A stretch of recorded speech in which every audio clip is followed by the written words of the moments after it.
Assalamualaikum warahmatullahi wabarakatuh. Assalamualaikum warahmatullahi wabarakatuh. Waalaikumsalam. Sahabat-sahabat Dialektik TV dimanapun Anda berada. Jumpa lagi dengan kita di acara podcast Ceruk Berpikir, kerjasama antara Dialektik TV dan Forum Suatu Bangsa. Bukan kali ini sih, sudah berkali-kali. Betul. Kita mewawancari Astrid Haura. Terima kasih Kak Adri. Halo sahabat-sahabat Dialektik, kembali lagi bersama kami. Yang kali ini edisi khusus akan membicarakan tentang mata kuliahnya Kak Adri waktu di kampus ya. Berapa tahun lalu Kak Adri kira-kira? Pertanyaannya sedikit ya, tapi ini kan. Ya sudah lama lah. Sudah lama. Sekitar lebih kali 10 tahun. Iya, jadi ya perlu untuk ini teman-teman. Baju kita sama ya? Sepertinya ada suatu konspirasi di balik ini semua. Awalnya saya nggak mau pakai baju ini. Gitu. Ya, jadi mungkin ada suatu energi ya dari Kak Adri gitu. Jadi kita pakai biru dongker yang sama. Iya, betul. Ya, tapi biru ini bukan warna maskulin kan Kak Adri? Bukan. Bukan ya, sama halnya dengan pink. Ini bukan warna maskulin. Mbak Kulin ya. Silakan. Iya, sama kayak nih pink. Ini kan bukan warna feminim kan ya Kak Adri? Ya. Nah, feminim. Terus kita mau bahas apa ini? Bahas bukan bunga. Ya, tapi kita akan membahas tentang feminisme.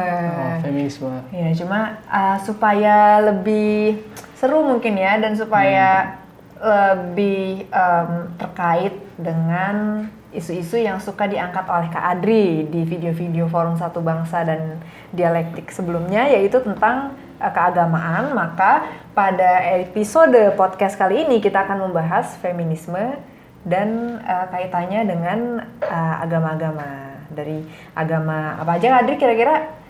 Islam, Yahudi, Kristen.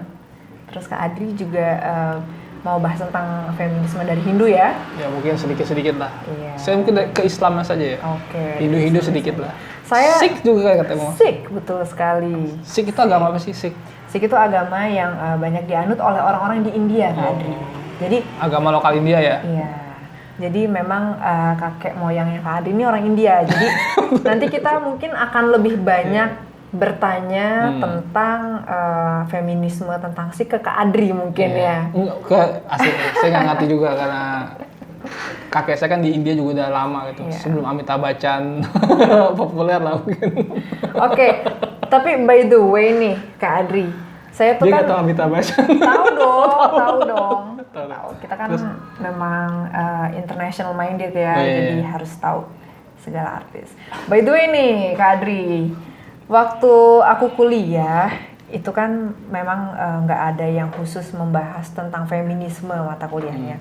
Cuma ada mata kuliah yang namanya Islam di Timur Tengah saat itu. Dosennya Bapak Nostalgiawan Wahyudi meminta untuk semua mahasiswa yang meminta untuk tiap mahasiswa membuat paper tentang fenomena yang terjadi di bangsa Arab Saudi, di bangsa Timur Tengah gitu.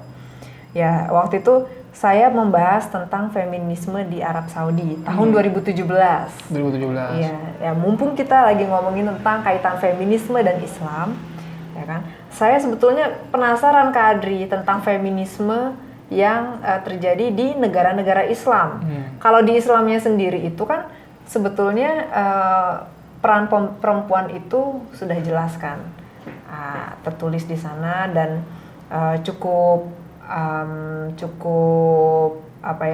jelas dan memang terkait dengan hukum-hukum yang ada di negara-negara Islam itu berbeda-beda tiap negara. Tapi di negara-negara yang masih menerapkan Islam yang konservatif seperti Arab Saudi, hukumnya itu terkait dengan perempuan sangat jelas. Misalnya seperti sebelum tahun 2017, perempuan itu tidak diizinkan untuk menyetir mobil sendiri, membawa kendaraan, atau bepergian keluar tanpa adanya mahramnya, seperti itu. Jadi mungkin kalau feminisme Islam aku lebih penasarannya ke kebijakan-kebijakan negara Islam ya Kak Adri, dan mungkin dari segi sosiologisnya Kak Adri bisa memberikan pandangan nantinya.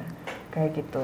Tapi pertama aku mau tanya dulu, jadi hostnya nih, kalau menurut Kak Adri, feminisme dalam Islam tuh buktinya apa sih? Kan ada orang yang bilang, oh agama-agama tuh mostly patriarkis gitu. Dan Islam sendiri sebagai agama yang banyak dianut oleh masyarakat di dunia, khususnya di Indonesia, yang juga kita banyak penduduk berjenis kelamin wanitanya, kira-kira peranan Islam yang berkelindan dengan feminisme itu apa sih Kak Adri? Oke, jadi sebelum kita masuk ke tentang feminisme Islam ya, kita lihat dulu tentang gender itu kan secara definisi adalah peran laki-laki dan perempuan yang dikonstruk oleh budaya. Nah, ini juga mengingatkan saya dengan definisi dari gender menurut Prof. Azjumardi Azra. Oh, siapa itu?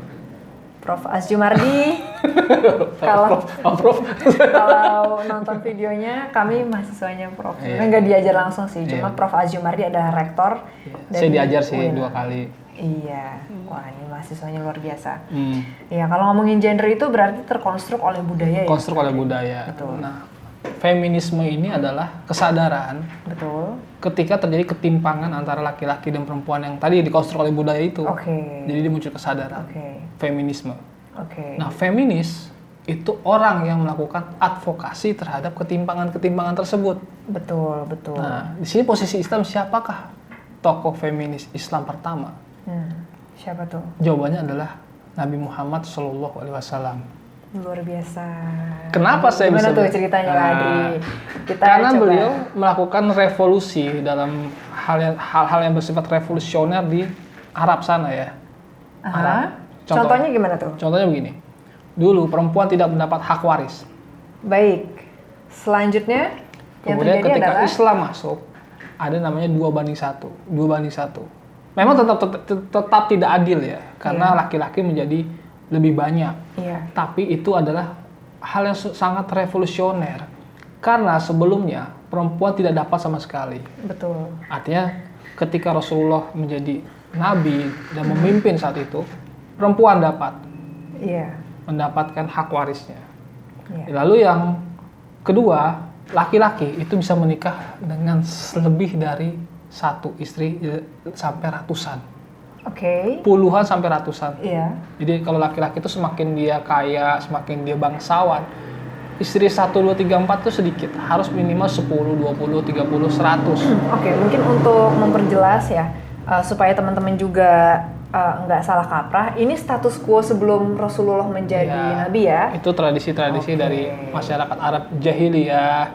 Nah, kemudian ketika Rasul itu masuk menjadi nabi, itu menikahlah kamu 2, 3, atau 4. Kalau kamu tidak bisa berlaku adil, takut tidak bisa berlaku adil, cukup 1 saja.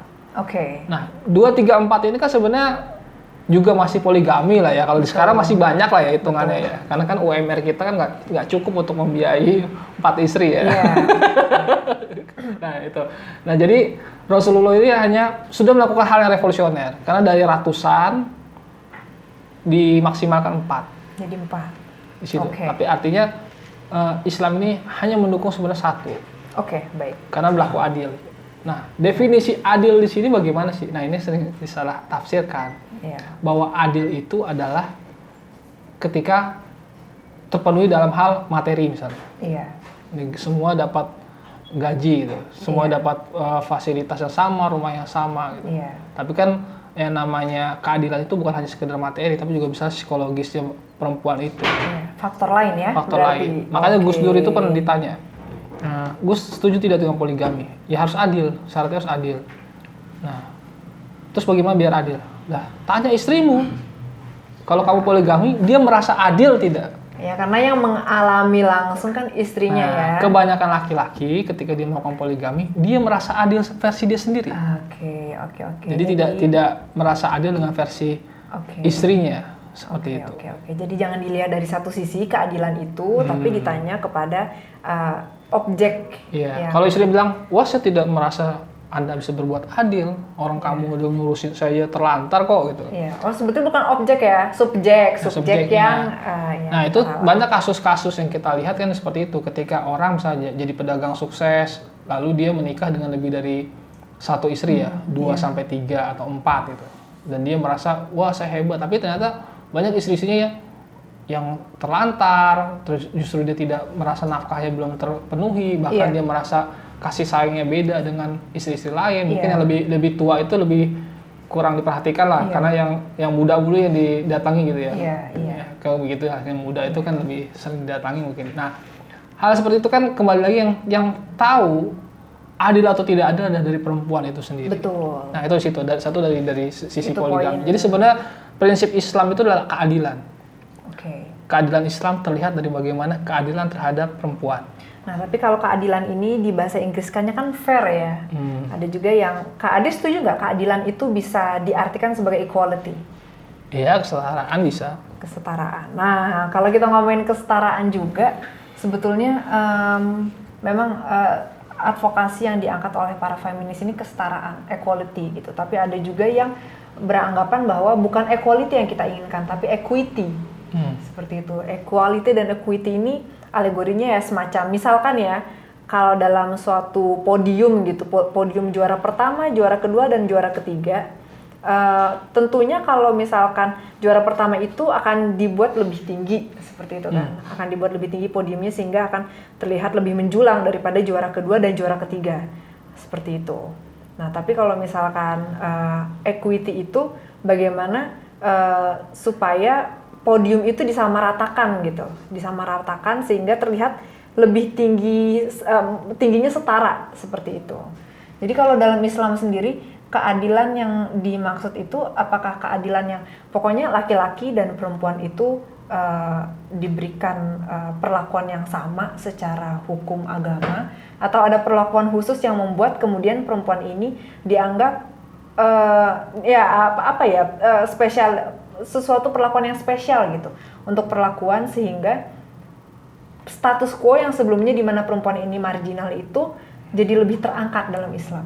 Jadi ada ayat begini nih. Iya. Ya ayyuhan nasu inna khalaqnakum min zakarin wa unsa wa ja'alnakum syu'uban wa qabaila lita'arafu. Inna akramakum indallahi atqakum. Nah, apa itu artinya Kak Adi? Jadi wahai manusia, ini manusia nih. Iya. Bukan orang beriman, seluruh umat manusia. Iya. Universal ya. Universal, manusia. Aku ciptakan kamu laki-laki dan perempuan. Oke. Ya Secara kan? berpasang-pasangan. Nah, bukan. Bukan. Oh, laki ini dan perempuan. Ini kayaknya saya kebanyakan ngelihat undangan pernikahan deh Kak Adri, yang banyak Gitu. Surat anisanya gitu ya. Oh gitu. Jadi bersuku-suku berbangsa-bangsa. Ya, oke.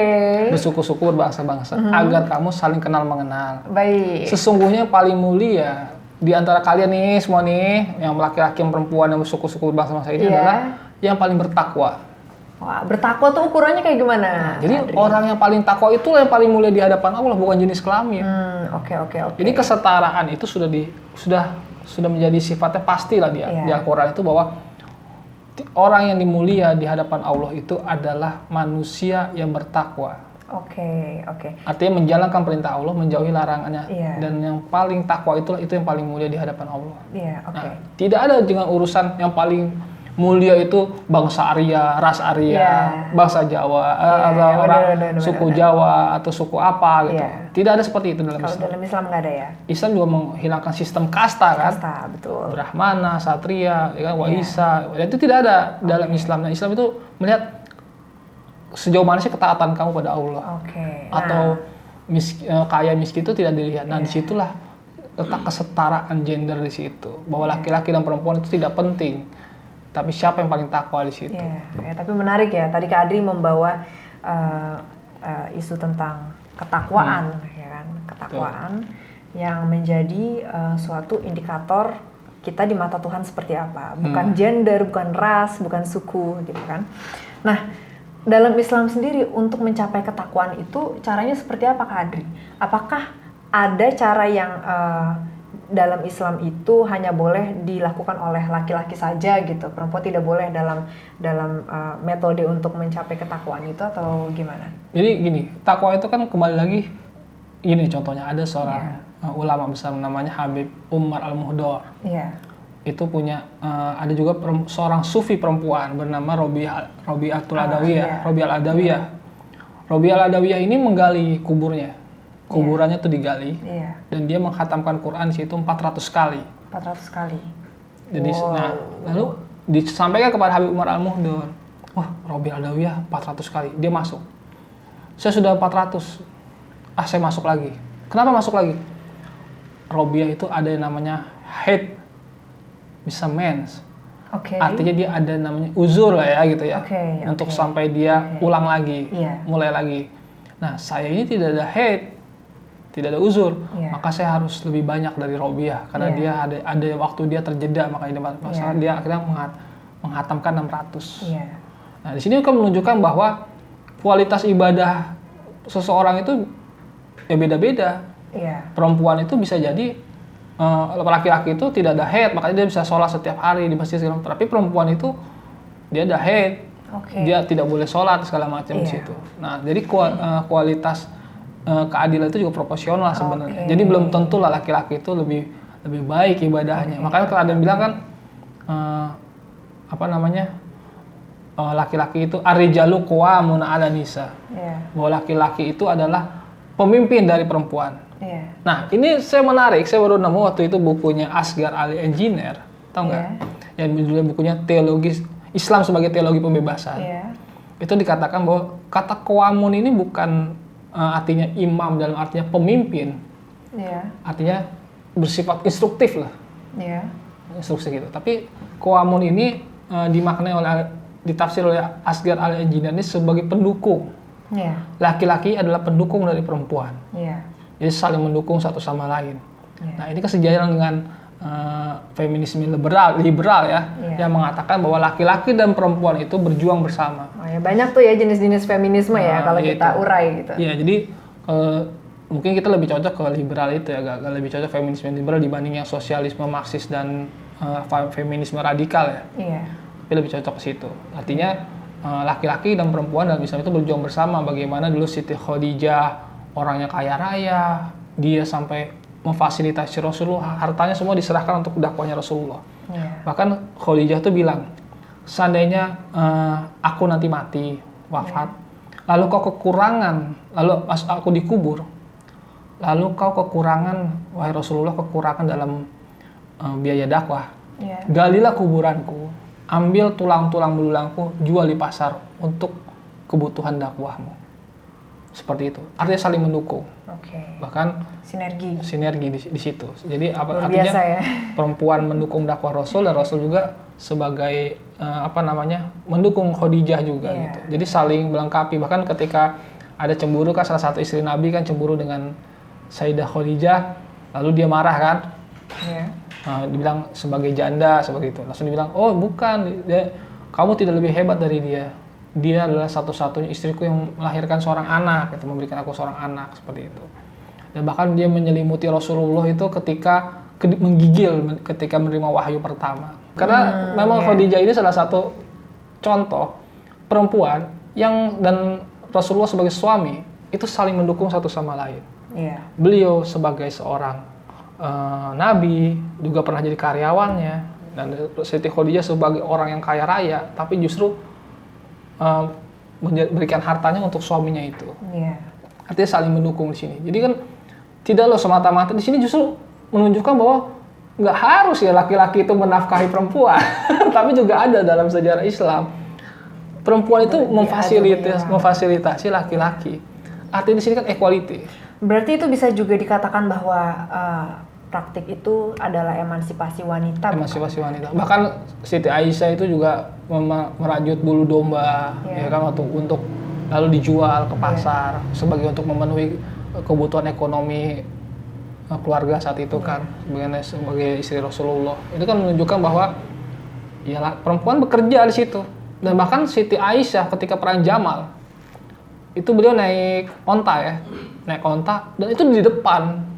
Benar-benar beliau naik onta, bawa pedang, benar-benar ikut berperang. Artinya Rasulullah benar-benar perempuan itu diajarkan tentang politik. Nah di situ strategi perang sebagai pemimpin perang itu kan. Yang ketiga itu sebagai bisa mengendarai onta. Sedangkan Arab Saudi melarang perempuan naik mobil. Padahal Siti Aisyah itu perang Jamal itu naik onta dan duduknya perangnya paling depan. Nah, ini menarik karena ada sebuah degradasi ya di negeri Arab saat ini, di mana saat zamannya Nabi yang sudah berlangsung ribuan tahun yang lalu, wanita ini diperbolehkan untuk terlibat dalam perang gitu kan, naik onta dan ada di garda terdepan. Tapi kalau kita lihat sekarang ini, setidaknya sampai tahun 2017 kemarin ya, wanita di Arab Saudi itu tidak diizinkan untuk mengendarai kendaraan seperti itu.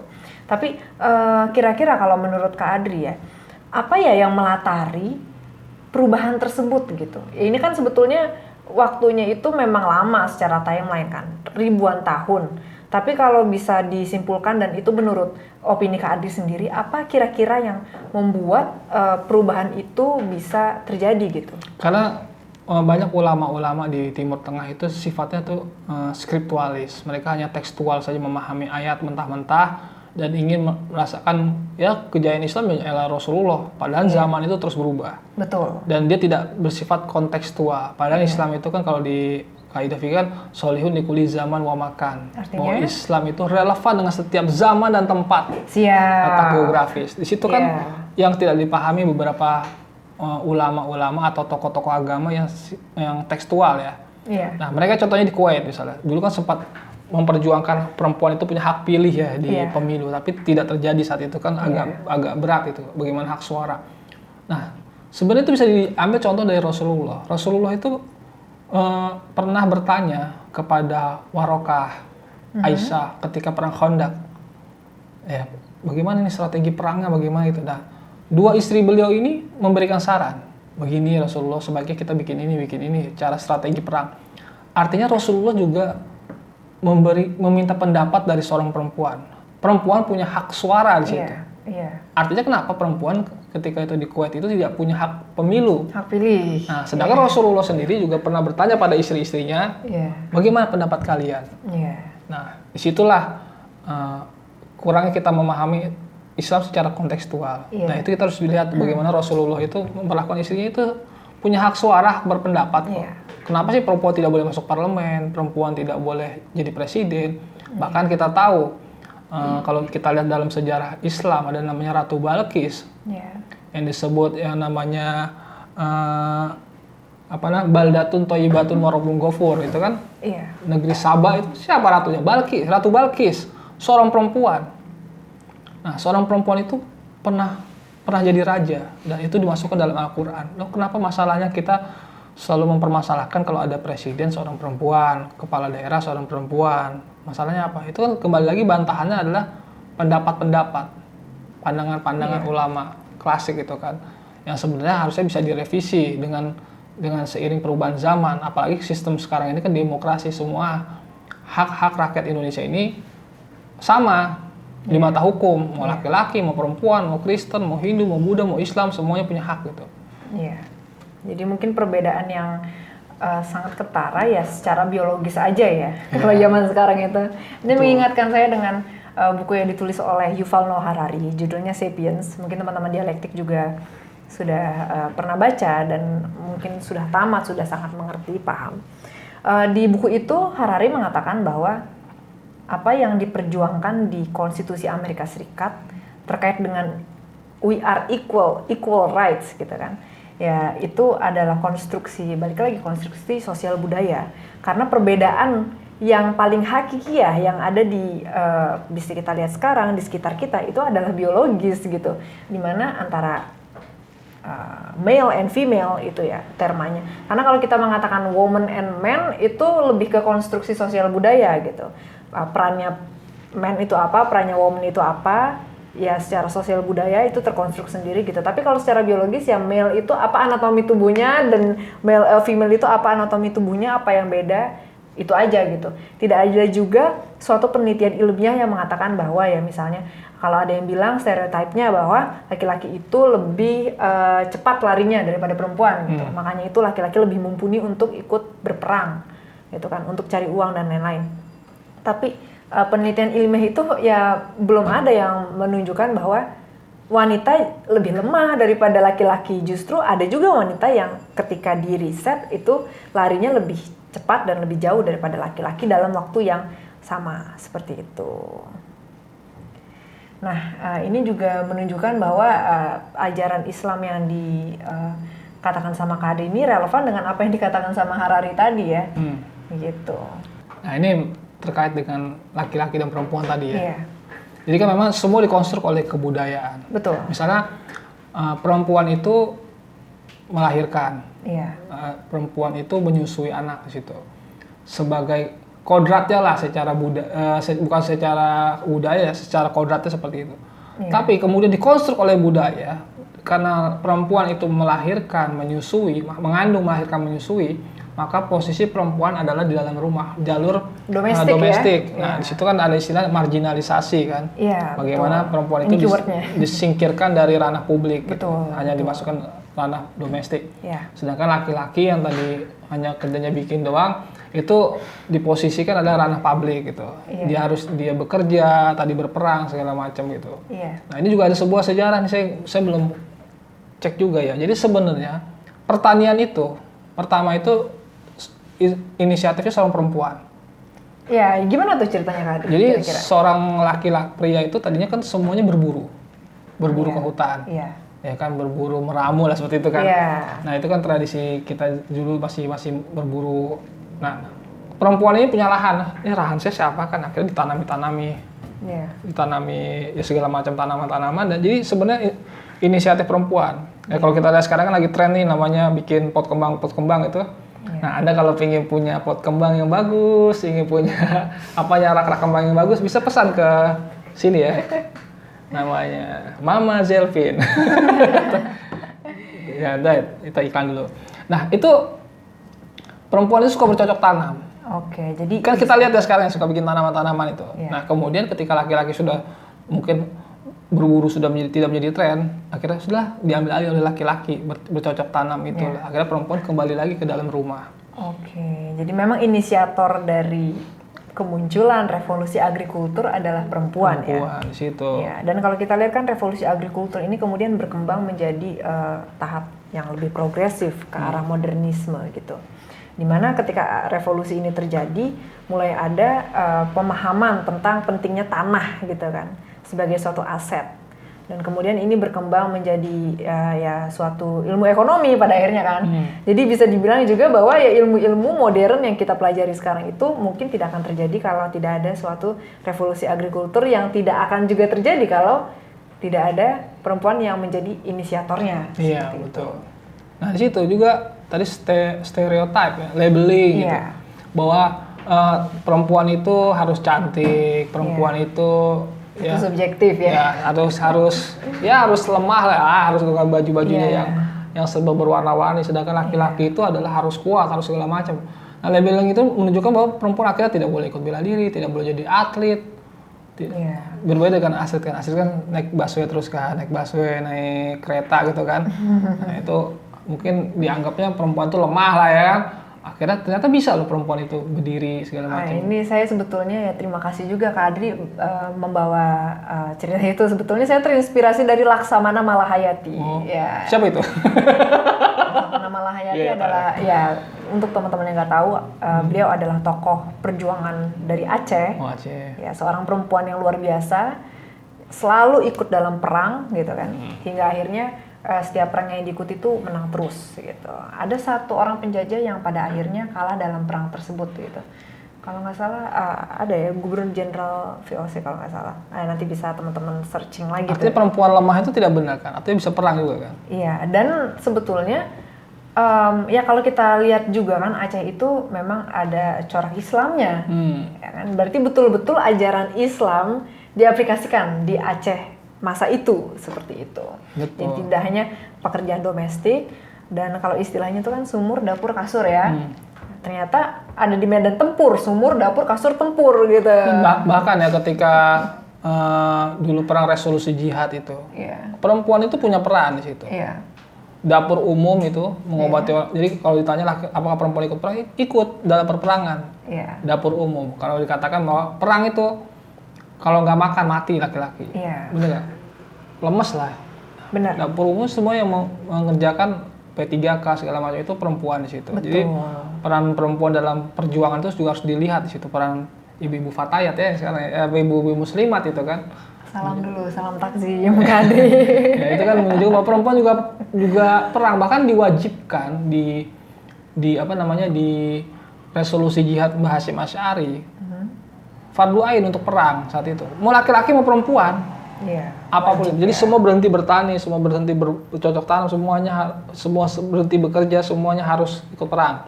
Oke. Dan itu tidak disebutkan jenis kelaminnya. Ya. Dan ini kan menunjukkan bahwa sebenarnya luar biasa ini. Ya. Namanya perjuangan tanah air juga di NU sendiri atau Islam saat itu juga tidak menyingkirkan peran perempuan di sini. Iya. Nah, tapi kembali lagi setelah udah Indonesia merdeka ya perempuan tidak berduakan lagi gitu kan. Kan banyak tuh terjadi penolakan itu kan. Iya. Presiden perempuan itu. Iya. Tapi di dunia Islam sendiri pernah ada presiden perempuan nggak sih Kak Adri? Presiden kalau raja perempuan ada itu Raja misalnya Ratu Balkis. Kalau di beberapa negara sepertinya ada ya. Contohnya di Indonesia lah. Iya. Bu Megawati kan. Sebagai negara dengan penganut agama Islam terbesar di Iya, dunia ya kan. iya, Iya. Bu Mega sebagai bisa jadi presiden gitu, walaupun hanya menggantikan Gus Dur, tapi luar biasa juga bisa jadi presiden. Iya. Dan kita nggak tahu ke depannya, mungkin ada lagi gitu. Iya. Ya, dan sebetulnya di banyak negara Eropa juga tampuk-tampuk kepemimpinan di posisi yang atas gitu, top level. Nah, dari menteri, C-level, CEO, CMO dan segala macam itu memang sudah disediakan porsinya untuk perempuan seperti itu. Jadi supaya perempuan ini lebih banyak kontribusinya dalam leadership position. Nah ini kan masalahnya adalah budaya kita kurang bisa mengangkat seorang perempuan itu untuk menjadi pemimpin ke masa depan. Iya. Salah satunya adalah dari keluarga saja. Iya. Kalau kita lihat di kampung-kampung segala macam itu umur 14 tahun, 16 tahun itu sudah dinikahkan, sudah dijodohkan. Iya. Nah akhirnya ya mereka tidak lanjut sekolah, tidak lanjut kuliah segala macam seperti itu karena ketika dijodohkan menikah sudah punya anak gitu, sudah hamil dan punya anak, akhirnya tidak sempat melanjutkan pendidikan. Ditambah suaminya juga ngelarang-larang, ya kan, nggak disekolahin lagi, udah kamu usah kuliah lah urus anak aja seperti itu. Nah itu kultur kita juga yang menghambat perempuan itu untuk maju. Nah kalau kita lihat misalnya, kalau kita di salah satu budaya pernah ditulis lah sama kakak saya waktu kuliah di Padang ya, habis baju hitam baju merah. Jadi orang Padang itu habis wisuda baju merah itu menikah. Oh oke. Nah, makanya di situ jarang kita lihat ada yang lanjut S2, S3. Itu jarang. Nah, setelah ditulis oleh kakak saya itu di salah satu koran di Singgalang itu, wah berubah itu. Wah, langsung banyak yang baca saat itu. Langsung banyak lah saudara-saudara itu lanjut S2, lanjut S3. S3 belum ada sih, baru S2. Tapi ada S2 beberapa keponakan sepupu itu. Bukan Zelvin kan tapi? Belum. Mudah-mudahan Zelvin profesor lah. Iya, benar juga. Ya seperti itu. Nah, ini kan menunjukkan bahwa harus ada pendidikan itu paling penting di sini, perempuan. Setuju. Bahwa perempuan itu juga harus punya pendidikan tinggi. Contohnya di Afghanistan misalnya, ada salah satu perempuan siapa namanya Malala ya. Malala Yousafzai. Ketika dia ingin berpendidikan, dia ingin hak yang sama dengan seorang laki-laki. Saya mau berpendidikan, saya ingin cerdas. Beliau ditembak kan? Ditembak untuk nggak mati gitu. Nah akhirnya bisa bicara di forum-forum internasional karena memperjuangkan hak perempuan untuk berpendidikan. Kartini mungkin di Indonesia. Kalau perang juga banyak. Ada Cut Nyadin. Iya kan, bagaimana Cut Nyadin itu kan kewalahan juga saat itu penjajah kita. Ada juga Hajah Rangkayo Rasuna Said yang disebut dengan singa betina karena Bung Karno sebagai singa podium, dia singa podium betina. Itu orasi sangat luar biasa. Jadi perempuan juga punya banyak kalau di Indonesia ini yang punya kiprahnya sangat luar biasa. Iya, jadi walaupun memang pada dunia modern ini ya, karena perang fisik itu juga jarang ya kita lihat. Ya, terakhir mungkin di daerah-daerah Timur Tengah aja. Berarti kan hanya eksklusif terjadi di tempat tertentu gitu. Sementara anjuran tadi wanita untuk bukan wanita untuk berperang, tapi secara universal berperang gitu kan dalam Islam. Itu sebetulnya bisa juga ya kita interpretasikan berperang dalam segala hal gitu. Kalau ya sekarang yang lagi ngetrennya adalah perang dagang, berarti wanita harus lebih banyak bisa menduduki posisi top level gitu di suatu perusahaan atau menjadi leader, menjadi pemimpin di dalam suatu institusi gitu kan. Dan tadi Kak Adri sempat menyinggung tentang singa betina gitu. Singa betina yaitu Rasuna Said yang namanya mungkin tidak asing oleh teman-teman sekalian gitu. Nama jalan, tapi ya sebetulnya beliau adalah pahlawan yang luar biasa yang bisa kita interpretasikan. Jarang yang tahu kalau beliau itu perempuan. Iya, banyak yang kurang tahu juga ya. Iya. Ya, itu bisa juga kita interpretasikan sebagai sebuah langkah untuk berperang kan. Melalui kata-kata, orasi, orang jadi tergerak gitu kan. Untuk persepsinya itu jadi sama, menyamakan persepsi orang-orang sehingga mempunyai semangat yang sama hingga akhirnya terbentuk suatu negara kita ini gitu yang kompak dan ya mudah-mudahan semakin jaya ya Kak Adri ya. Betul. Nah tapi by the way nih Kak Adri, kalau kita ngomongin tentang kedudukan perempuan pada posisi-posisi di atas, kalau kita kaitkan dengan agama lain, memang ini adalah suatu isu tersendiri gitu Nah, Kak Adri. itu bagaimana tuh Astrid yang memahami agama-agama lain dalam memperlakukan perempuan? Ya sebetulnya nggak seintens Kak Adri sih, cuma ya pernah baca-baca aja gitu kan. Kalau di agama lain itu memang banyak sekali yang merongrong seperti itu ya, oknum yang merongrong adanya suatu pendeta gitu ya. Kalau dalam agama Kristen pendeta yang wanita gitu ya sebenarnya sudah ada, cuma mungkin hanya ada di jenis-jenis agama Kristen tertentu seperti Protestan. Agama Kristen yang lain seperti Katolik, Ortodoks itu masih belum ada gitu. Tapi dalam setiap institusi sub institusi agama tersebut, apa tuh nama istilah sosiologisnya, itu pasti ada oknum yang mendukung adanya emansipasi wanita seperti itu untuk menjadi pemimpin dalam ranah religius seperti itu. Dan di agama Yahudi juga, di Judaism, ya kita tahu ya rabai itu pemimpin agama Yahudi harus laki-laki. Seperti itu kan. Tapi memang banyak dari orang-orang Yahudi khususnya yang menganut Reform Judaism, ini adalah agama Yahudi yang cenderung ke kanan ya, cenderung liberal seperti itu, dan agama Yahudi jenis ini banyak dianut oleh orang-orang di Amerika Serikat seperti itu. Jadi pandangan bahwa rabai harus seorang laki-laki itu menurut mereka sepertinya harus diubah gitu. Perempuan juga bisa kok menjadi seorang pemimpin agama gitu. Perempuan juga bisa memimpin, kalau pemimpin agama itu kan harus memimpin ritual-ritual gitu kan. Harus menjadi seseorang yang kiranya bisa dijadikan orang bisa depend gitu. Umat-umat bisa depend terhadap opini dari rabai tersebut dan lain-lain. Itu perempuan juga bisa kok gitu. Jadi meskipun ya orang Yahudi sendiri mengakui agama mereka patriarkis.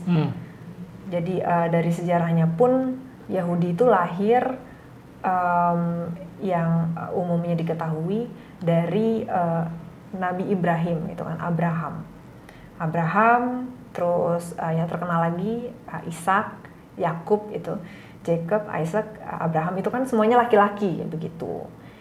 Sehingga dipandang sebagai agama yang ajarannya juga pasti memiliki pandangan yang menempatkan laki-laki pada posisi yang lebih superior seperti itu. Jadi ada yang ada keinginan untuk reformasi tersebut yang sampai sekarang masih giat diadvokasikan seperti itu oleh orang-orang Yahudi dan orang-orang Kristen di agamanya sendiri. Bagaimana mereka ingin mereformasi yang namanya pendeta itu atau pastor gitu harus ada yang perempuan seperti itu. Ini sebetulnya pandangan perempuan ada di tampuk leadership itu sudah ada dari abad ke-17 kalau dalam agama Kristen Kak Adri. Jadi kan salah satu jenis agama Kristen adalah agama Quaker ya. Agama Kristen Quaker gitu. Gimana tuh Quaker? Quaker itu cenderung lebih chill gitu, lebih santai. Perempuan boleh pergi kemana-mana. Mungkin istilahnya mendakwahkan kali ya gitu. Mungkin teman-teman bisa mengkoreksi saya kalau salah gitu. Bisa kemana-mana, keluar kota gitu untuk roadshow dan lain-lain. Terus mereka juga punya pandangan bahwa hanya ketika perempuan dan laki-laki itu setara, salvation atau pembebasan dari Tuhan itu akan terjadi. Seperti itu. Nah, kesetaraan inilah yang pada akhirnya dijadikan suatu acuan gitu bagi orang-orang Quaker ini untuk membebaskan, untuk mencapai pembebasan diri, salvation of the Christ, seperti itu. Dan pada akhirnya dari abad ke-17 hingga mereka banyak menyebar ya Kak Adri ke Inggris, ke Amerika. Pas abad ke-19 itu meletuslah yang namanya first wave of feminism. Jadi banyak orang juga yang mungkin nggak tahu kalau ada faktor dari agama Kristen di situ, dari lahirnya first wave of feminism yang ditandakan oleh upaya wanita-wanita ya, para suffrage ini untuk bisa mendapatkan hak pilih dalam pemilu ketika itu dan mempunyai hak untuk memiliki properti seperti itu.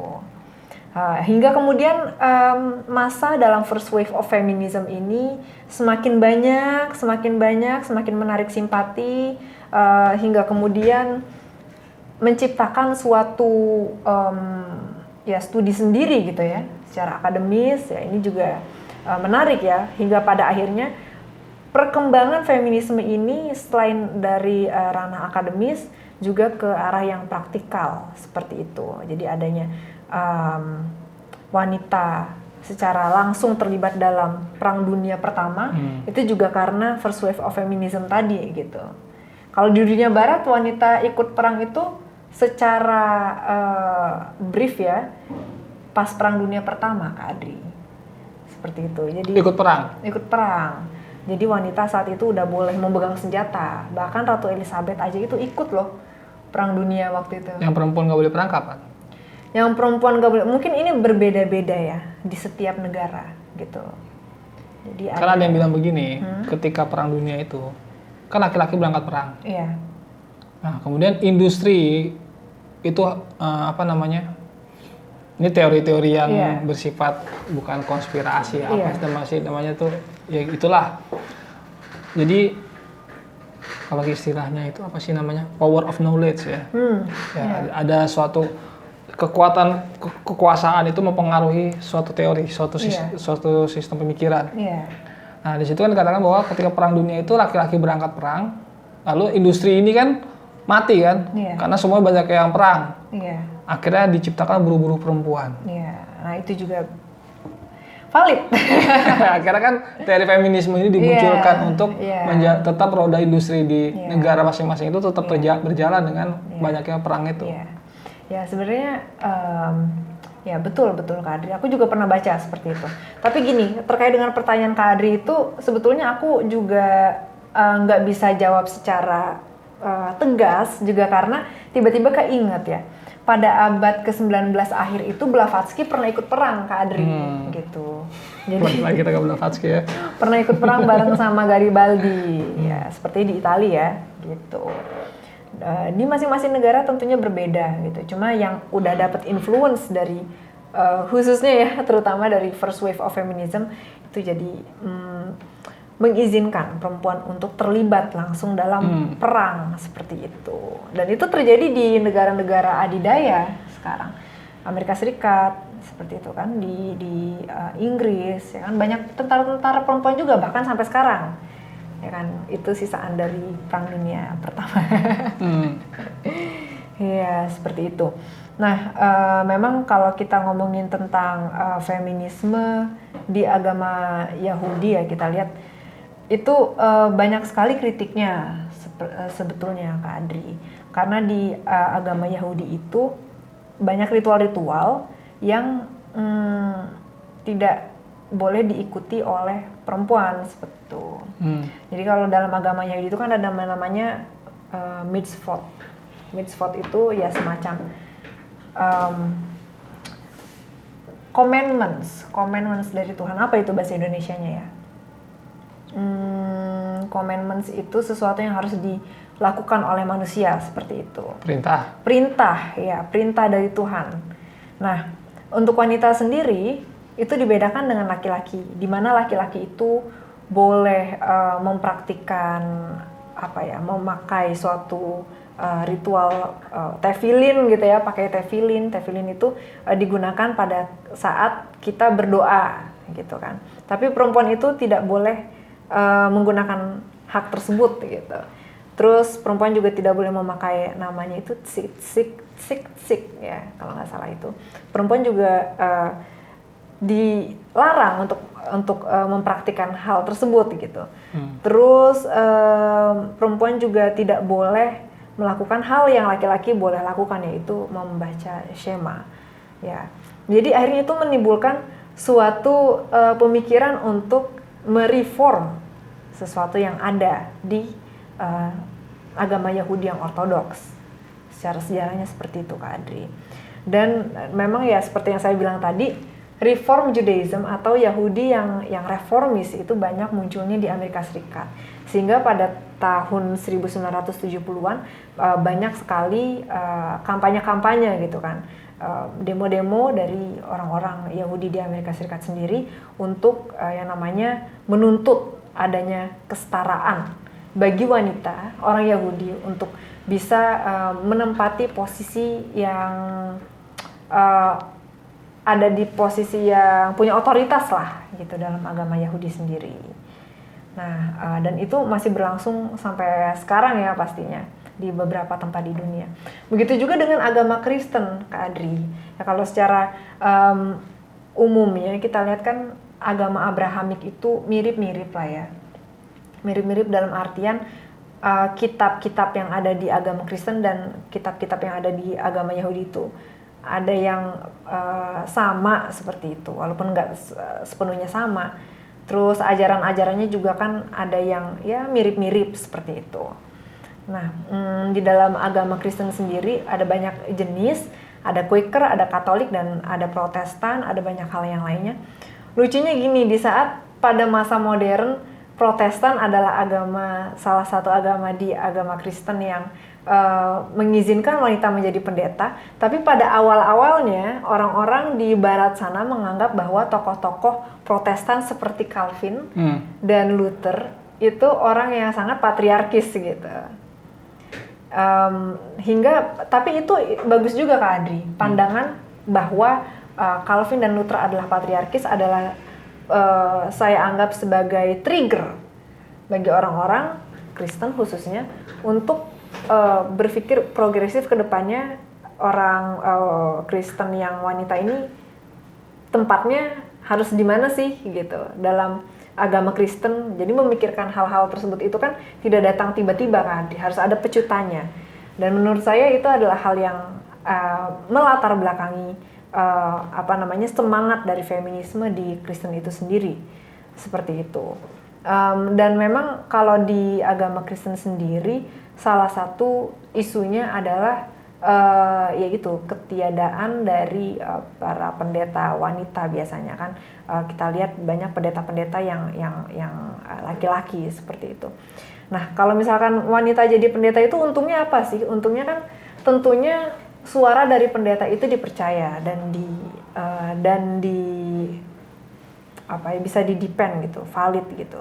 Sehingga wanita mempunyai peran di situ, bukan hanya sebagai justifikasi dari masyarakat kuno dulu bahwa wanita harus ada di ranah domestik, seperti itu, gitu.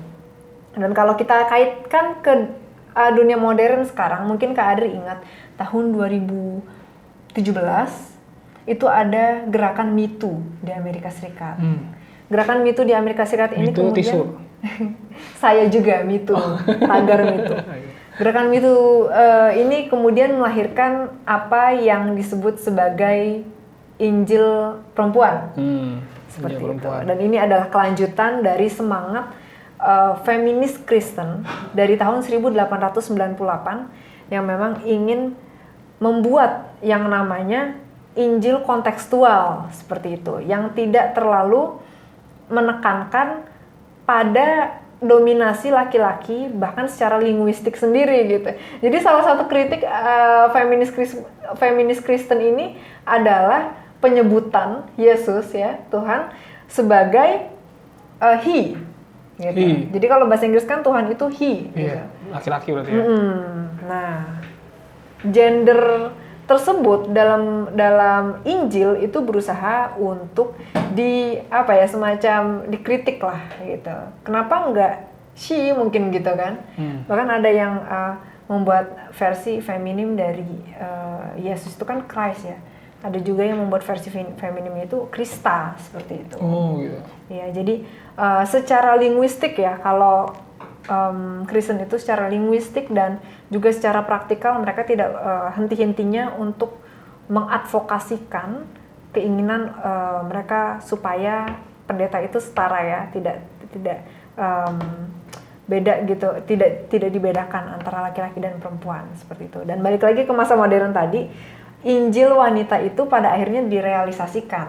Jadi isinya itu ayat-ayat yang diinterpretasikan secara kontekstual, Kak Adri, supaya juga yang baca tidak terlalu memahami Injil sebagai sumber yang bersifat patriarkis. Dan diharapkan kemudian di kemudian harinya pembaca-pembaca Injil tersebut tidak menganggap wanita itu inferior loh gitu. Gitu Kak Adri kalau di agama Kristen ya, dan agama Yahudi. Dan ada yang menariknya juga ya, di Yahudi salah satu isu lainnya adalah perempuan tidak boleh cerai kalau dia menceraikan.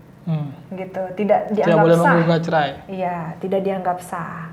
Dan ini juga yang menjadi suatu isu yang diangkat ya oleh orang-orang Yahudi feminis, bahwa ya kalau misalkan mau cerai, perempuan yang menggugat ya nggak apa-apa gitu. Kalau misalkan nggak cocok, apa mau dikata kayak gitu kan, nggak Adri gitu. Jadi ini yang berusaha direformasi. Kalau nggak cocok, buat apa dicocok-cocokin? Betul. Dan selain itu juga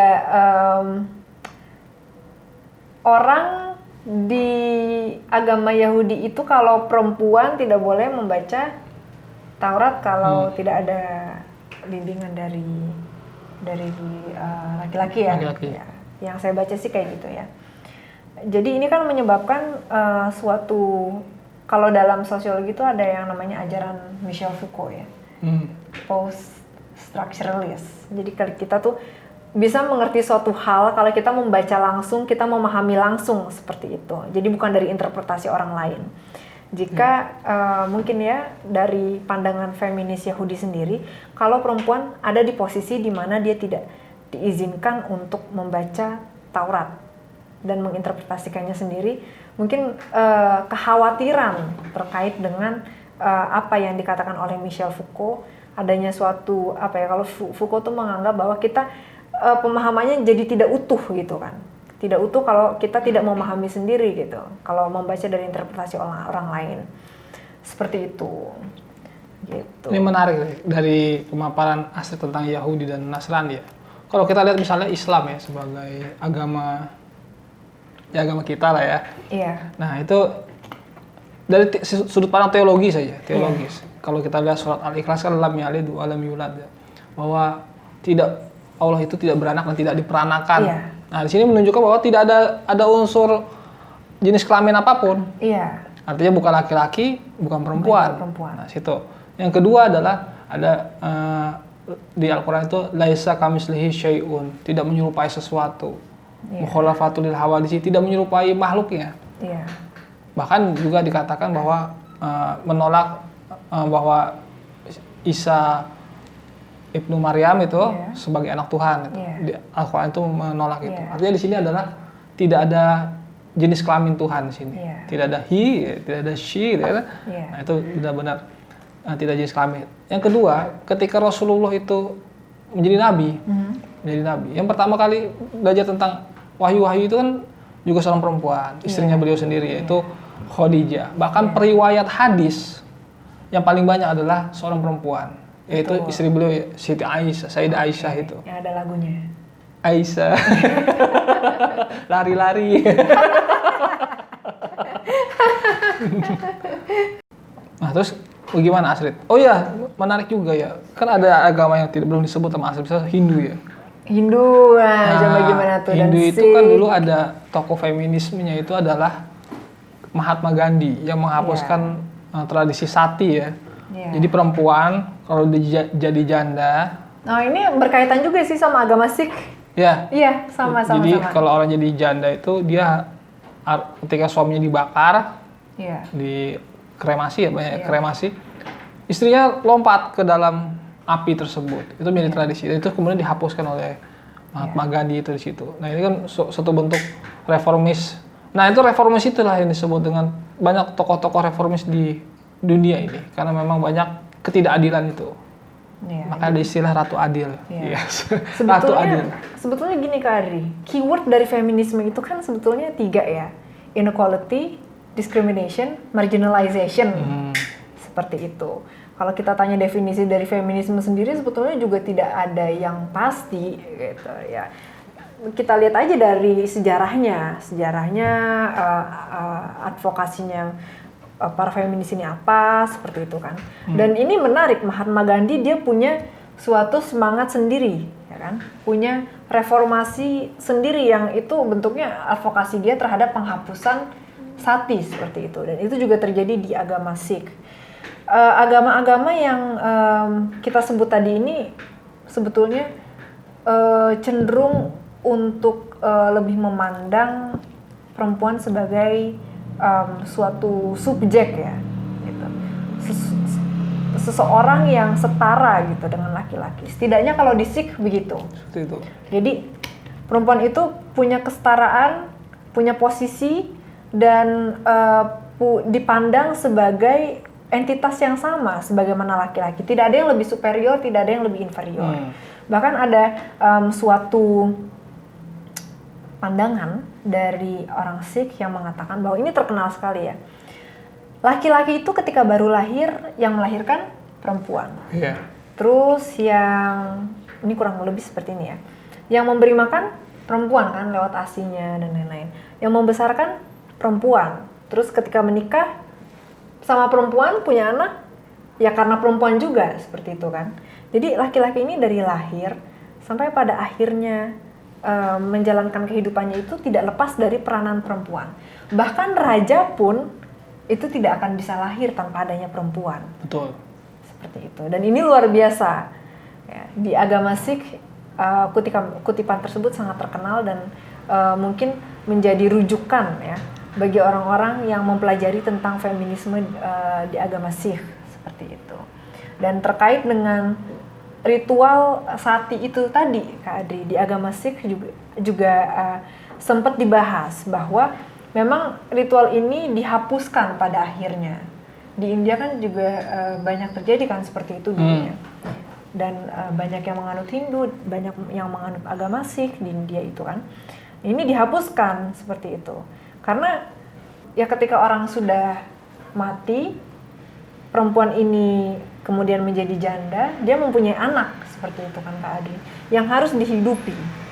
Dan kalau dia mati, ya anaknya nanti berarti nggak ada yang urus gitu. Gimana? Berarti ini menunjukkan suatu posisi penting bagi perempuan yang hidupnya ini sangatlah berharga seperti itu. Sehingga ya advokat-advokat dari penghapusan sati ini kemudian tidak gentar untuk mempromosikan semangatnya seperti Mahatma Gandhi seperti itu. Nah kalau di Hindu sendiri, menurut Kak Adri kayak gimana sih feminisme? Selain dari penghapusan sati. Sebenarnya tokoh feminis di Hindu itu juga ada yang terkenal, mungkin kalau tahu namanya Pulan Devi. Pulan Devi itu adalah ya dia itu orang India yang pernah diperkosa. Waktu kecil itu pernah diperkosa, kemudian dia akhirnya menjadi ratu bandit di India. Dia menjadi ratu bandit dan dia membunuh pelaku-pelaku pemerkosa dia. Bahkan ada yang ditembak brand itu kan. Akhirnya masuk penjara karena membunuh. Akhirnya begitu dia keluar dari penjara, dia mendapat dukungan dari perempuan-perempuan India yang dapat pelecehan pada saat itu. Dapat dukungan dan akhirnya membuat dia menjadi anggota parlemen di India.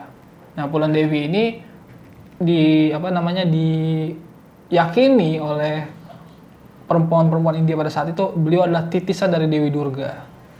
Dewi Durga yang memberantas laki-laki hidung belang, memberantas laki-laki yang memperlakukan perempuan. Itu pemerkosaan juga tinggi di India saat itu kan. Banyak kasus ya? Banyak kasus. Napoleon Devi ini seorang bandit yang membunuh pemerkosa itu, lalu merampok hartanya dan membagikan pada perempuan-perempuan.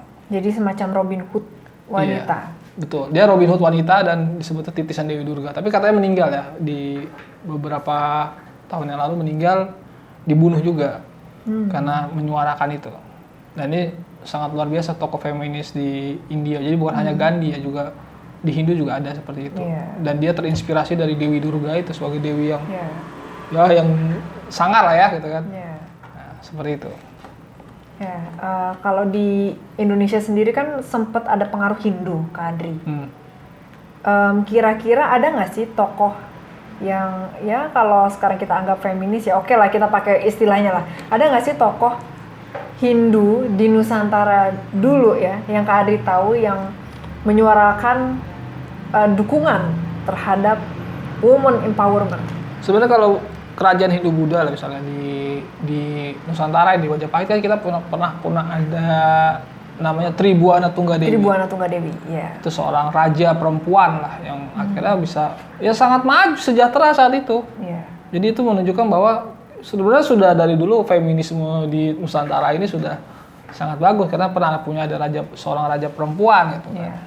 Nah seperti itu tadi Malahayati itu kan juga di sudut pandang Islam. Nah ini menunjukkan bahwa sebenarnya kalau kita ingin menjadi poros feminisme dunia, selain poros maritim dunia itu adalah bisa banyak contoh di Indonesia. Banyak raja-raja ya kalau misalnya dikatakan benar ya bahwa Borobudur itu meninggal Nabi Sulaiman.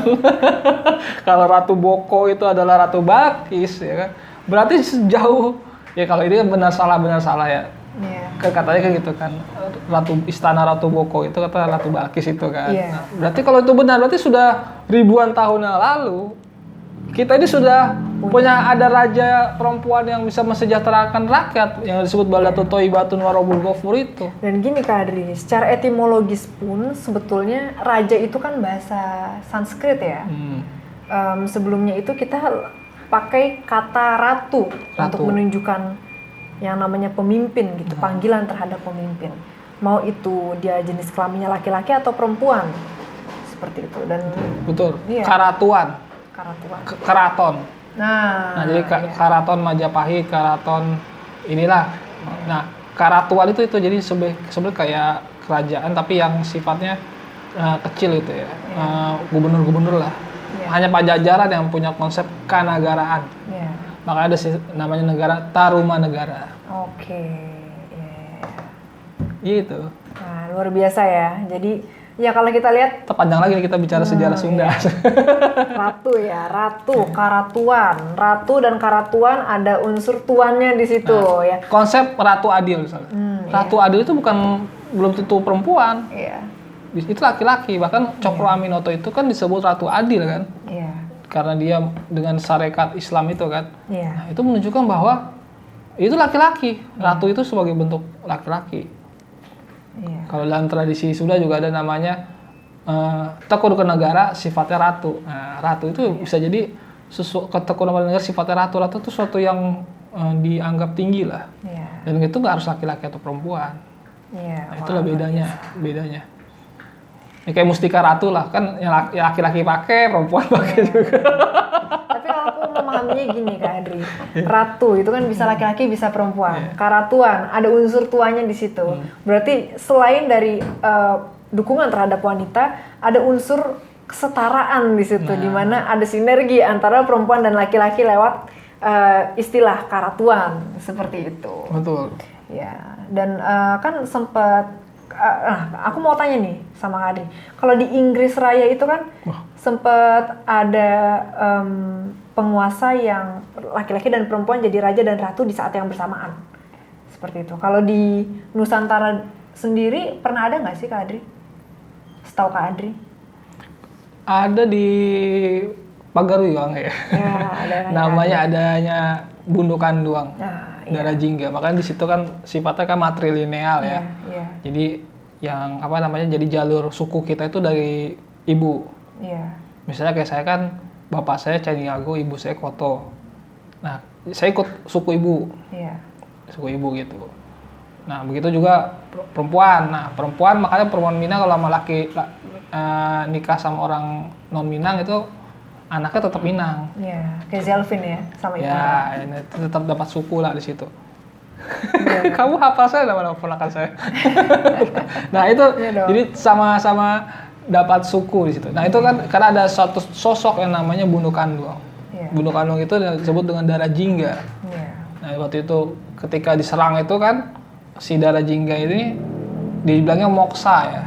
Moksa, lalu tapi sebenarnya dia melarikan diri Oke. ke suatu daerah dan di sana ditemukanlah suatu bangunan itu. Ada pusaka-pusaka dari Istana Pagaruyung, mungkin asli terkesan lah gitu ke Batu Sangkar ya. Ke Batu Sangkar. Nah, di situ ada pusaka-pusakanya dan di situ ada namanya Mandi Rubiah. Ah, apa itu? Mandi itu kan ibu, mamah lah. Iya. Rubiah. Nah, ternyata Mandi Rubiah ini diyakini sebagai Bundu Kandung yang hilang itu. Oh. Ini Moksa. Jadi sebenarnya ternyata ini makam raja kita di situ. Iya. Makam Mandi Rubiah itu. Karena ada peninggalan-peninggalan yang hilang Iya. tapi ada di tempat itu. Iya, Nah, iya, iya. seperti itu. Jadi perempuan jadi raja tuh pernah ada lah di Sumatera Barat itu. Iya. Seperti itu. Iya. Kalau kayak di daerah timur, Indonesia Timur juga ada sih sebenarnya. Ada ini. Dan juga misalnya kalau kita lihat di alam gaib juga perempuan itu sangat perannya. Kok ada ketawa?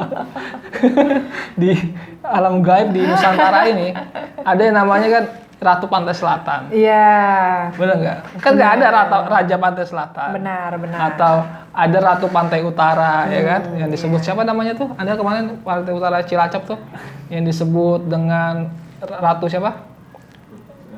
Ratu siapa? Ratu Dewi. Dewi Lanjar. Dewi Lanjar. Nah, ini kan ratu-ratu, jadi lautan itu dikuasai oleh seorang perempuan gitu kan. Iya. Nah, bahkan seorang Panembahan Senopati ingin menjadi raja, itu sowan dulu ke seorang Ratu Pantai Selatan. Pangeran Diponegoro juga dikatakan, seorang penulisnya juga begitu, juga ketemu, ada sesi ketemu dengan Ratu Pantai Selatan situ. Jadi luar biasa nih, dari kerajaan nyata dan kerajaan gaib pun perempuan di sini sangat ini ya, dominan sekali ternyata di Indonesia ini gitu ya. Iya benar. Luar biasa. Jadi Anda mulai tertarik kan Ratu Pantai Selatan, ingin wawancara nggak? Saya nanya dong. Saya nanya. Tadi kan bicara nasab ya. Jadi kan ikut nasab ibu. Kalau di dalam Islam itu kan kita kan ada jalur Habib ya. Nah itu kan kalau ditarik ke atas itu kan. Anda mancing-mancing ya. Mungkin ini pertanyaan titipan kan? Titipan kameramen ya. Gitu. Itu kan dia tarik asalnya kan dari Fatimah ya. Kenapa kemudian harusnya dari Fatimah ke bawahnya itu nggak dari Syarifah tapi dari laki-lakinya yang disebut Habib itu kan. Kenapa nggak dari Syarifah? Iya, saya pernah tanya juga ke salah satu habaib ya. Bib, itu kenapa kayak begitu? Pertanyaan persis seperti itu. Kenapa dari Sayyidah Fatimah? Kenapa tidak dari anak Nabi yang laki-laki? Karena Nabi kan nggak punya anak laki-laki kan. Ada Ibrahim meninggal kan ketika kecil kan. Terus dia bilang, itu ada hadisnya. Hadisnya apa? Katanya nasab itu dari laki-laki, kecuali nasabku pada Fatimah. Seperti itu. Jadi nasab itu adalah keturunan dari Fatimah. Itu katanya gitu. Tapi ya mungkin dicek lagi lah hadis itu, keberadaan hadis itu. Siapa tahu itu sahih atau enggak, kan yang tahu ahli hadis. Saya nggak ngerti juga. Seperti itu. Dan itu juga sebagai bentuk menjaga nasab itu ya, salah satu dibikin artinya lembaga namanya Robiah. Namanya apa namanya? Robito Alawiyah. Dia jangan bahas-bahas Habib lah. Terus Habibnya ntar marah.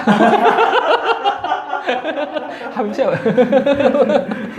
Aduh, luar biasa. Aku cuma nanya.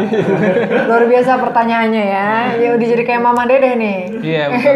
Nah, kalau bicara turunan Rasulullah itu misalnya di Indonesia kan ada namanya kelompok Asmat kan, ada Tubagus misalnya. Iya. Maulana sebutnya gitu kan. Ada Maulana Hasanuddin, ada Maulana Ishak, ada Maulana Malik Ibrahim, ya kan? Itu kan Maulana itu sebagai orang-orang yang diyakini sebagai keturunan dari Nabi Muhammad SAW. Nah, kalau di Banten ada Tubagus, kalau di Cirebon Ayib, ada juga namanya Masayu sebagai keturunan ini apa namanya? Bukan Masayu Visip ya. kebodosan Anda itu. Nama saya misalnya itu sebagai Wow, frontal sekali. sebagai perempuan ya, masih ada terakhir. Kalau di Palembang Mas Agus. Mas Agus. Ya, Mas Ayu juga ada versi perempuannya. Oh iya, jangan sama itu Mas Agus. Mas Ayu itu di Palembang ya. Palembang, iya. Iya, itu. Nah itu seperti itu. Jadi luar biasa ya. Iya. Terus kalau kita lihat juga Kak Ade di kepercayaan kuno. Kalau di Arab Sarifah. Iya. Jadi biar gak lupa gitu. Ya kalau kita lihat lagi nih Kak Adri di kepercayaan kuno kayak Mesir kuno, itu justru ya katanya pemimpin yang paling diingat sama rakyatnya, yang paling terbaik nih sepanjang masa itu katanya Fir'aun Hatshepsut, seorang perempuan. Oh ada Firaun perempuan. Iya, ada seorang Fir'aun perempuan yang justru ingin dihapus sejarahnya seperti itu oleh orang-orang Mesir. Jadi ketika ditemukan, lama itu ditemukannya. Jadi dia itu meninggal sudah kan ribuan tahun sebelum Masehi ya, tapi baru ditemukan di tahun-tahun 2000-an seperti itu. Ketika diidentifikasi, iya ketemu, oke. Tapi ketika ditemukan mayatnya itu, muminya itu, tempatnya terpencil sekali Kak Adri. Jadi memang sengaja untuk dihapuskan, entah ya, dugaan saya apakah Mesir ini menganut kepercayaan yang Fir'aun setelahnya itu menganut kepercayaan yang cukup patriarkis sehingga mencoba untuk menghapuskan jejak sejarah bahwa pernah ada pemimpin yang luar biasa hebatnya seorang perempuan atau gimana seperti itu. Jadi memang dominasi laki-laki kan juga banyak yang mengira sebagai suatu suatu kepentingan bagi laki-laki agar tidak ketahuan tuh bahwa perempuan juga bisa jadi pemimpin yang hebat. Jadi agar yang tertulis di sejarah laki-laki saja yang hebat seperti itu kan. Wallahu alam ya. Betul. Jadi emang di sinilah kalau dikatakan bahwa perempuan itu dianggapnya tidak bisa lebih hebat dari laki-laki. Iya. Tapi kalau kita lihat budaya kita ini justru banyak yang menghambat potensi perempuan itu untuk keluar. Iya. Salah satunya tadi itu saya bilang nikah muda itu umur 16, 14 tahun sudah dinikahkan, akhirnya mereka tidak kuliah, tidak berpendidikan tinggi. Dan kita tahu misalnya kan sekarang menteri-menteri di kabinet Pak Jokowi ini banyak perempuan kan, dan bagus-bagus, sebagian. Ya. Nah itu menunjukkan seperti itu, dan juga anggota DPR ternyata banyak juga yang perempuan seperti itu. Bahkan ketua MPR ya yang matiin mic siapa tuh? Bu Puan itu perempuan juga. Nah ini kan menunjukkan bahwa sebenarnya kalau perempuan itu potensinya diangkat itu pasti akan muncul. Jadi emang kebudayaan kita dulu yang harus dikonstruk ulang. Apa namanya dekonstruksi ya? Dekonstruksi budaya. Karena gini Kak Adri, di agama Sikh sendiri yang dikatakan sebagai agama yang sangat feminis gitu, itu kan awalnya ya kita tahu kebudayaan di India sendiri mungkin ya yang membuat, yang kemudian mengkonstruksikan posisi perempuan itu ada di suatu level yang sama dengan laki-laki. Karena ini kita bisa kaitkan dengan pandangan Hindu terkait dengan perempuan yang juga menganggap perempuan juga sama ya, satu garis dengan laki-laki ya, setara seperti itu. Jadi ini menunjukkan bahwa ada force eksternal dari kebudayaan sendiri ya yang harus difokuskan ya untuk bisa membuat feminisme ini berjalan dengan baik gitu. Iya. Disitulah sebenarnya peran di sini adalah peran negara, ya peran ulama sebagai tokoh agama, juga peran keluarga. Makanya kalau di Al-Quran itu kan, Al-Quran hadis ya ibarat ibu adalah madrasah pertama bagi anak. Bahkan Pak Jalaluddin Rahmat ya, yang mantan anggota DPR RI itu yang salah satu tokoh intelektual kita mengatakan bahwa dulu saya ini sebenarnya tidak perlu tes psikologi di sekolah saya itu, yang di Muntahari itu. Saya cukup panggil ibunya, saya tanya anaknya ini bagaimana, saya langsung bisa menganalisis anak ini seperti ini dari psikologi, dari cerita ibunya. Artinya karena lebih banyak anak itu dekat dengan ibu, secara emosional lebih terbuka dengan ibunya. Nah disinilah bahwa bagaimana perempuan untuk menjadi madrasah pertama bagi anak. Sedangkan perempuan sekarang banyak yang intelektualnya di bawah rata-rata lah, dibikin seperti itu lah. Artinya pendidikannya tidak tinggi, mindsetnya tidak tidak maju seperti itu. Iya. Artinya seperti itu. Bagaimana dia bisa menciptakan, memunculkan ya generasi-generasi mendatang yang berkualitas. Iya, betul. Kalau kita bicara misalnya Kiai Haji Abdurrahman Wahid Gus Dur nih, Bu Lili Wahid tuh adiknya Gus Dur pernah ngobrol sama kita ya dulu ya di The Gus Dur Code ya, yang pernah tayang di Dialektik Nonton TV. ya sahabat-sahabat Iya. Dialektik. Dia di playlist ya. Nah, di situ Bu Lili Wahid itu pernah bilang begini. Dulu ibu beliau kan itu kan meninggal lah. Jadi Iya. janda di usia muda lah karena Pak Kiai Haji Wahid Hasyim itu meninggal umur 39 tahun. Iya. Dan saat itu banyak yang ingin beliau menjadikan istri. Iya. Jadi banyaklah gus-gus gitu. Jadi istri saya, tapi beliau menolak. Karena saya mau nanti kalau saya masuk surga saya ketemu sama Pak Wahid Hasyim gitu. Nah, terus dia menjadi seorang single parent. Dia benar-benar mendidik anak-anaknya dan semua jadi. Hampir semua jadi. Bu Lili jadi anggota DPR RI berapa periode tuh di PKB itu. Gus Dur presiden, ya kan? Kiai Hasyim Wahid ya kita tahu lah kiprahnya juga sangat luar biasa jadi pengusaha yang sukses. Pak Umar Wahid, Bu Aisyah Hamid ya, Aisyah Hamid Badawi yang mentornya Bu Susi, Bu Susi, istrinya Pak Nahrawi. Itu sangat luar biasa itu. Jadi semua adik-adiknya Gus Dur, keluarganya, anak-anaknya semua jadi dididik oleh satu orang perempuan. Iya. Yang disebut dengan Ibu Solihah ya. Nah, itu jadi sangat luar biasa bahwa perempuan itu kalau dia berpendidikan, berilmu, dia bisa menciptakan generasi-generasi yang hebat.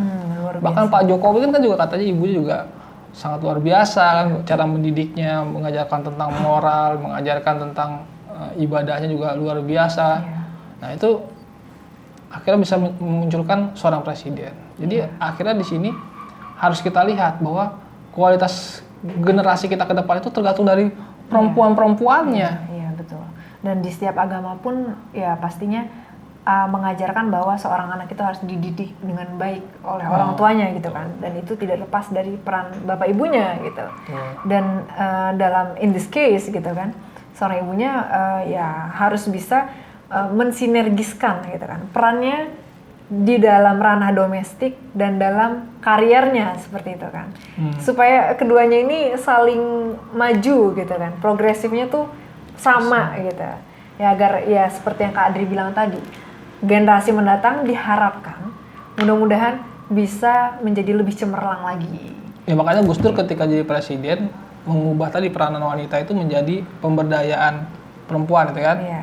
Nah, itu kan dikatakan bahwa hal itu kenapa Gus Dur kebijakan itu dibuat karena beliau sangat terinspirasi dari ibunya sebagai ibunya sebagai seorang single parent ya benar-benar tidak menikah lagi lalu benar-benar mendidik anaknya sampai kuliah di luar negeri segala macam itu. Nah disitulah Gus Dur terinspirasi bahwa perempuan ini harus diangkat martabat jadi tidak ada peranan lagi tapi pemberdayaan perempuan. Betul. Maka seluruh kementerian itu tidak boleh bias gender harus pro pada gender. Iya. Nah di situ. Luar biasa. Tapi ngomong-ngomong tentang sejarah Indonesia nih, Masih. Kak Adri dan teman-teman Dialektik. Saya itu kan memang sekarang lagi tertarik ya, karena Kak Adri juga gitu ya, Oh, iya. mempelajari Aduh. yang namanya Semua sejarah. karena saya nih. Ya, tapi serius, aku jadi tertarik mempelajari sejarah Tanah Jawa gitu, khususnya Keraton Waduh. Jogja, Kasunanan Surakarta, dan kemudian Padahal saya bukan orang keraton, saya rakyat jelata. ya, tapi kan Kak Adri ini orang yang luar biasa dalam mencoba untuk memahami sejarah-sejarah bangsa yang Iya, terkubur ya. Betul. Ya, jadi aku juga mencoba untuk cari tahu tentang Puro Pakualaman, Puro Mangkunegaran, dan disitulah akhirnya ketemu ya di Trah Mangkunegaran itu ada sesosok putri yang namanya Gusti Nurul. Nah, Gusti Nurul ini hidup di zaman di mana Bung Karno, Syahrir seperti itu, Tan Malaka itu sedang berjuang untuk Indonesia ya pra kemerdekaan lah. Beliau sebetulnya juga baru meninggal beberapa tahun belakangan ini gitu di usia ke-94. Tapi yang menariknya adalah kisah beliau di zaman dulu ketika masih jadi putri ya, masih jadi putri Mangkunegaran belum menikah gitu. Beliau ini banyak sekali ditaksir oleh laki-laki. Termasuk Bung Karno ya, Syahrir itu naksir banget tuh. Terus salah satu bangsawan dari Kasunanan Surakarta Hadiningrat juga, Gusti Pangeran Haryo Jatikusumo, ya, itu juga naksir sama Gusti Nurul, seperti itu. Tapi tidak ada yang diterima. Bahkan Hamengkubuwono IX juga naksir sama Gusti Nurul. Jadi karena kecantikan yang luar biasa. Kenapa ditolak? Dan beliau ini berpendidikan juga, Kak Adri. Jadi mungkin karena faktor tersebut ya, faktor-faktor di mana sebagai seorang putri Solo ketika itu, Putri Mangkunegaran melihat ya bagaimana orang-orang di keraton ini mungkin punya banyak selir gitu, sedangkan dia sendiri anak tunggal. Betul. Ya. Semuanya sudah punya istri. Iya, anak tunggal, terus juga punya pendidikan yang baik seperti itu, sehingga beliau ini tidak henti-hentinya untuk menyuarakan yang namanya feminisme ketika itu. Dan salah satu poin yang diangkat adalah anti poligami. Oh, anti poligami. Ya, Bung Karno ketika itu Astrid terinspirasi dengan Gusti Nurul itu. Oh iya, pastinya. Anti poligami. Iya. Tapi itu ada lagu. Astrid bikin lagu itu. Jadikan aku yang kedua. Iya.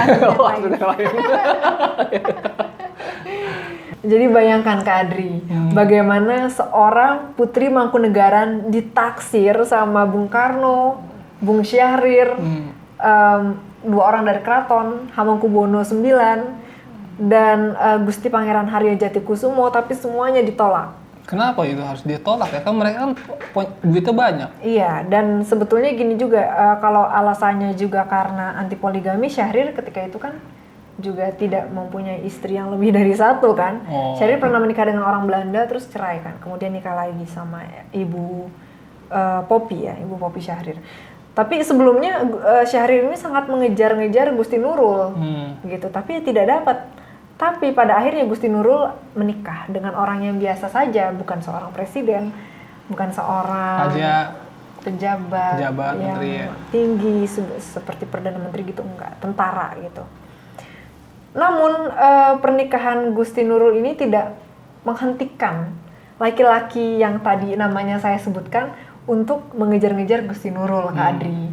Jadi Syahrir ini masih terus suka sowan gitu lah ya ke Gusti Nurul, malah suka foto bareng gitu. Tapi kalau lagi foto bareng selalu mepet-mepet Gusti Nurul gitu. Sementara suaminya Gusti Nurul ya mungkin menghormati agak jauh gitu. Tapi mepet-mepet itu bukan anak Ciputat kan? Bukan. Anak Ciputat kalau dekat cewek suka mepet-mepet. Ini kita cerita intermezzo aja ya. Terus Bung Karno juga kan, walaupun Gusti Nurul sudah menikah saat itu, Bung Karno pernah ya suatu hari mengundang Gusti Nurul dan ibunya ke Istana Cipanas. Di situ Gusti Nurul dikenalkan dengan pelukis kenamaan negeri ini ya, Bapak Basuki Abdullah, untuk kemudian dilukis Gusti Nurul. Kan Basuki Abdullah ini kan katanya punya tangan yang luar biasa magis ya. Jadi setiap orang yang dilukis sama Basuki Abdullah itu mempunyai aura tersendiri. Akhirnya dilukis Gusti Nurul digambarkan sebagai seorang, mungkin Kak Adri tahu ya, ada suatu tarian di Solo yang menceritakan tentang ada Ninggar dan siapa ya, siapa gitu ya. Jadi karakter tersebutlah yang kemudian menjadi inspirasi Basuki Abdullah dalam melukis Gusti Nurul. Lukisan yang sudah jadi tidak diserahkan ke Gusti Nurul, Kak Adri, tapi kemudian dipajang oleh Bung Karno di ruang kerjanya. Dan kita kaitkan juga ya dengan wawancara Bung Karno dengan Cindy Adams. Waktu itu Cindy Adams tanya ya terkait dengan percintaan lah ya. Ada nggak kira-kira ya perempuan yang sangat dicintai sama Bung Karno gitu. Ya kurang lebih seperti itu pertanyaannya. Mungkin kalau teman-teman ada yang tahu pasnya bisa komen di bawah ya. Nah, Bung Karno saat itu menjawab, ada seorang putri Jawa gitu, tapi saya tidak bisa mendapatkannya. Namun pada akhirnya kita saling mencintai walaupun platonic love ya, seperti itu. Apa tuh platonic love? Platonic love itu ya cinta tak bersyarat lah ya gitu. Walaupun tidak memiliki gitu. Ya, jadi ini luar biasa. Bung Karno yang katanya Don Juan-nya Indonesia, Don Juan-nya negeri ini gitu kan, bisa ibaratnya bertekuk lutut ya sama seorang wanita yang menyuarakan woman empowerment seperti Gusti Nurul, bahkan sampai dijadikan inspirasi, ditaruh lukisannya di ruang kerjanya. Berarti kan itu semangat Bung Karno dalam bekerja dan mengabdi untuk negara ini. Ya salah satu semangatnya juga didapatkan dari Gusti Nurul, seorang feminis. Seperti itu, luar biasa sekali. Luar biasa, sangat menginspirasi. Mungkin kita tutup ya, Astrid. Nah, mungkin kita tutup ya, karena tadi udah dapat pesan sponsor. Iya. Oh iya, bicara-bicara sponsor nih, ya. Ini kita ada apa ini Astrid? Itu biskuit sih sebetulnya, biskuit Natal. Biskuit Natal. Ini mereknya Haura. Ya, Lihat. mereknya Haura. Haura, sesuai dengan namanya, Astrid Haura. Ya. Artinya ini adalah produk dari Astrid ya. Terima kasih sudah dipromosikan sama Kak Adri. Ini kok mirip Bang Rukman ya? Oh bukan ya? Mungkin titisan Bang Rukman di masa lalu. Oh bukan. Nah ini sangat enak ya. Wah, ini buatan Astrid ini. Ini tidak ada di toko ya? Iya, tidak di toko. Jadi hanya ada di Dialektik Shop. Hanya ada di Dialektik Shop. Nanti kalau mau pesan bisa DM, ntar kita kirim. Nah ini juga ada menarik ini nih, ya meja baru. Ini juga produk salah satu UMKM Kak Adri. Bukan UMKM ini Apa tuh? kelas tinggi juga sih sebenarnya. Mudah-mudahan menjadi Amin. bisnis besar ya. Karena Amin. Meja sponsor Pak ya? Nah ini meja sponsor. Nah ini meja ini dari Jati Belanda, kayu jati Belanda. Jadi enteng, tidak berat. Biasanya kayu jati kan berat tuh. Ini Jati Belanda, nih berat. Ini enteng. Nah, ini juga besi. Nah, ini karya dari Senva Berdikari. Wah, itu lokasinya ada di mana Kak Adri? Senva Berdikari itu ada di sebelah kamar saya, di rumah saya. Jadi Kak Adri ini tukang kayu juga, carpenter. Kita kayu dan besi, mungkin bikin segala hal yang bersifat besi nanti bisa dilihat di Dialektik Shop ya. Di situ ada Ayo lihat Dialektik Shop. Ada rak-rak buat pot segala macam yang ingin pesan bisa di ke Mama Zelvin. Mama Zelvin, kakak saya. Jadi bisnis keluarga. Mungkin itu saja Astrid ya. Oh iya, siap. Aku belajar banyak sekali dari Kak Adri. Oh iya, saya juga banyak belajar dari Astrid, terutama tadi Gusti Nurul menolak di poligami. Siap. Jadi Astrid jadikan aku yang kedua, itu lagu. Iya, itu Astrid yang lain. Astrid yang lain. Iya. Astrid yang ini? Satu aja. Iya. Kamulah satu-satunya. Yeah. Ya terima kasih sahabat-sahabat Dialektik TV. Jangan lupa terus saksikan podcast kami di Ceruk Berpikir, kerjasama antara Dialektik TV dan Forum Satu Bangsa. Nanti juga Astrid akan kembali hadir lagi di minggu depan ya. Terima kasih. Sekian dari kami. Wallahul muwaffiq ila aqwamit. Oh iya Pak, like, share, comment, and subscribe. Dan komen, jangan lupa mau kita ngomongin apa lagi nih di episode minggu depan. Wallahul muwaffiq ila aqwamit thoriq. Wassalamualaikum Warahmatullahi wabarakatuh.